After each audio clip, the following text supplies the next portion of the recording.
আমার মেয়েকে বাঁচা, তাড়াতাড়ি গানি ডাইনি। বাঁচাবো না, বাঁচাইতাছি। মারিস না, ঠিক আছে মারিস না। শোন, ওই কঙ্কাল দ্বীপের লাল চন্দনা ফুল আনলে তোর মাইয়া ভালো হবো। ঠিক আছে, আমি যাইতাছি। যদি আইসা দেখি তুই মিছা কথা কইছস, তাইলে তোর শেষ দিন হবে। আমার মেয়েকে বাঁচানোর জন্য আমি সব করতে পারি। বন্ধুরা, আমি কঙ্কাল দ্বীপে যেতে যেতে তোমরা লাইক সাবস্ক্রাইব করে দিও। লুঙ্গি পরা হাল্ক প্রচন্ড সাগরের অন্ধকার ঢেউয়ের মধ্যে।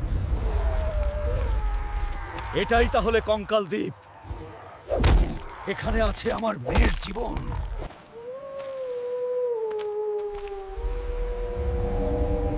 এটাই আমার মেয়েকে ঠিক করে দিবে। এখন আমার মেয়ে সুস্থ হয়ে যাবে। বাবা, আমি সুস্থ হয়ে গেছি। হালকের চুল এইবার তরে কুত্তা বানামু। দেরি কইরো না, তাড়াতাড়ি গুতা মারো লাইক সাবস্ক্রাইব বাটনে।